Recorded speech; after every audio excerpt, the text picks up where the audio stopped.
Hey guys, welcome to the Old Ultra Runner channel. I'm your host Jay Tynert, and today I wanted to do my full review on the Skechers Go Run Max Road 5. I've now gotten to where I have, there's an earlier video where I did my initial unboxing and first run impressions. I've now got about 65 miles in them, and I'm ready to do my full review. These are a max cushion trainer. I find that they are pretty good they would be pretty good as an everyday trainer, but I prefer probably using a little bit lighter shoes with a slightly less stack height for a lot of my daily runs. But I really am enjoying these and think they're going to be awesome this summer for a lot of my long races that are on the roads, a lot of my long runs. They'll also be good for recovery days. A little bit about the shoe itself. Again, they have a 39 millimeter stack height in the heel, a 33 millimeter stack height in the forefoot and have a 6 millimeter drop. As someone that runs a lot of times in zero drop shoes, about as high as I will go with a drop is 6 millimeters, but these are extremely comfortable. They work really well for me. These shoes come with the Skechers Hyperburst material, which is a supercritical nitrogen infused EVA foam, extremely springy, and with this much of it, it is a very springy shoe. They came out with it first in their Max Road 4 version of the shoe, and I loved the cushion and the responsiveness you get in this shoe.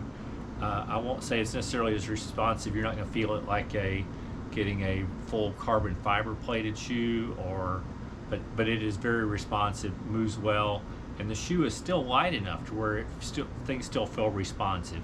My men's size 11.5 that I have here weighs 9.55 ounces. According to Skechers website, the men's size 9 is 8.3 ounces. So very lightweight for how cushioned a trainer it is. These shoes, they've also added in the middle, it has a carbon infused H plate. It's kind of shaped like a line on each side, and then across the middle it comes in, it's not a continuous piece, but it comes across.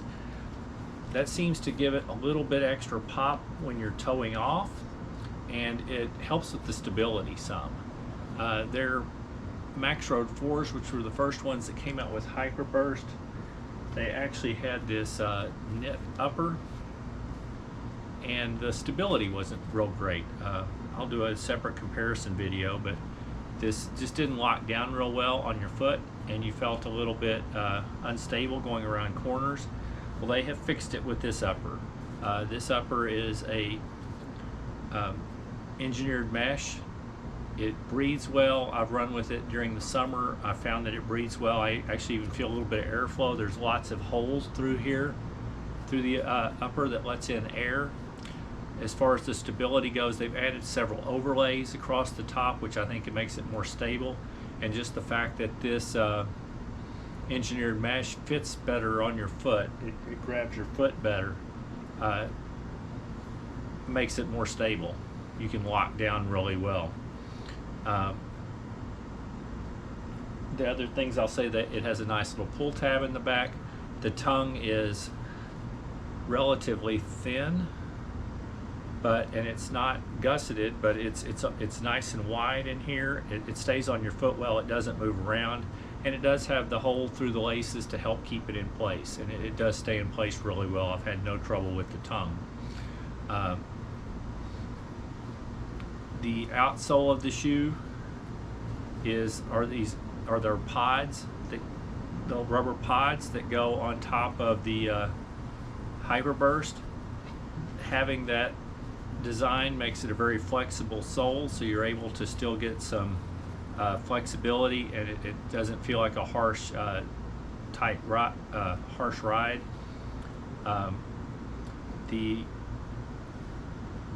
There have been some complaints in some of the earlier iterations of the shoe having these pods, that the pods wear out soon. Now I will say I had the 2 or the 3, and a few of my pods eventually wore off. They didn't go real fast for me. Some people say they wore out very quickly for them. They did not for me, but I did lose like a pod and a half, probably 200, 250 miles into the shoe, but it still, I ran on the midsole and it worked fine. I still got those shoes to probably 350 or so miles. These shoes, like I said, have 65 miles. You can see a little bit of wear on the pod. Time will tell how long, how they wear. I'm hoping the fact that they went to Goodyear rubber makes it a little bit higher abrasion rubber, and it'll last a little bit longer. Only time will tell.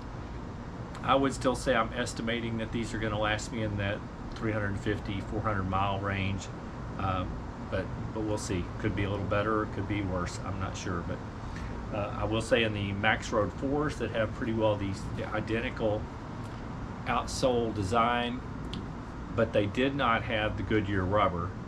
Now these have 170 miles, and you can see a couple of my pods have a little bit of wear. I still expect these to get to at least 350 miles, but the rubber is wearing a bit. I haven't really found it a problem running a little bit on the midsole, but I'm hoping they'll last a little bit longer with the Goodyear rubber. This midsole, I said, is pretty bouncy. It's a thick midsole, so you've got lots of cushion, but I don't feel like you sink down into it. There are some of the midsoles that are very soft, and you feel like you're sinking down into them, and you feel like you're losing a lot of your energy in some of the max cushion shoes by sinking down the midsole. This is it's soft, but it's not a real squishy feel at all. You don't feel like you're sinking into the midsole, and it still feels very responsive. My long runs, I think I've done a 13 mile, I've done a 15 mile, and during my 48-hour race, I ran in these for 17 and a half miles of it. I had started out in my Ultra Touring 5s. I ran the first 40 miles in those. My feet were getting a little bit beat up from, there was a rocky section we ran over, so I switched to these, and I think it helped a little bit because they're a little bit thicker cushion and not quite as soft, but I didn't run in them more than the 17 and a half because my feet were already pretty chewed up from going over the rocks, so I went ahead and switched to trail shoes. But they performed well for the 17 and a half miles, no problems at all. So I've been impressed with the shoes. One other complaint I have seen that one of the viewers of my unboxing said is that he didn't buy the shoes because they were kind of loud, a little noisy running in, and he was also concerned that they squeaked a lot walking around in the store, and he wanted to be able to wear his into work without making a lot of noise. Well, I will say when I very first got them, they were pretty noisy shoes. I couldn't run up behind people quietly like I normally can, and they did squeak some walking around in the house. But I will say you get about 20 miles on them and they get pretty quiet. I can run outside. I don't hear them any noisier than other shoes.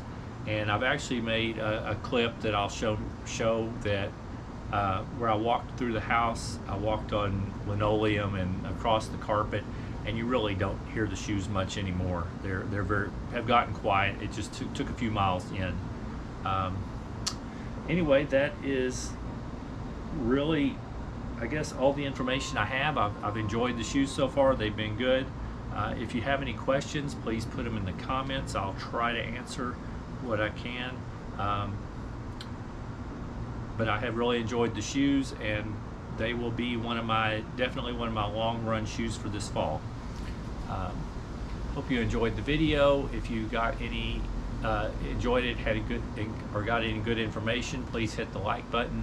If you're interested in this sort of content or hearing about any of my long races and events or training tips, please consider subscribing to the channel.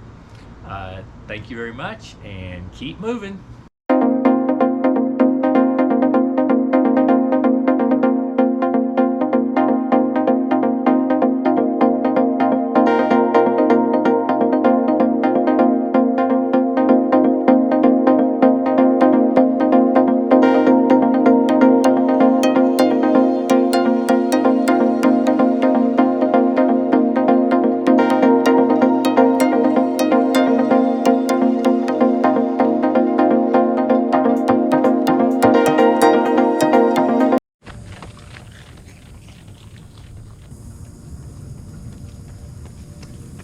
Okay, so this is me walking on the carpet, and there's really, can't hear anything. And then as I'm on the linoleum, I mean, you can hear them touch the linoleum, but they're not squeaking anymore. So I think they've gotten really good. The shoes now have like 66 miles, but they've been much better and pretty quiet since I got to 20 miles.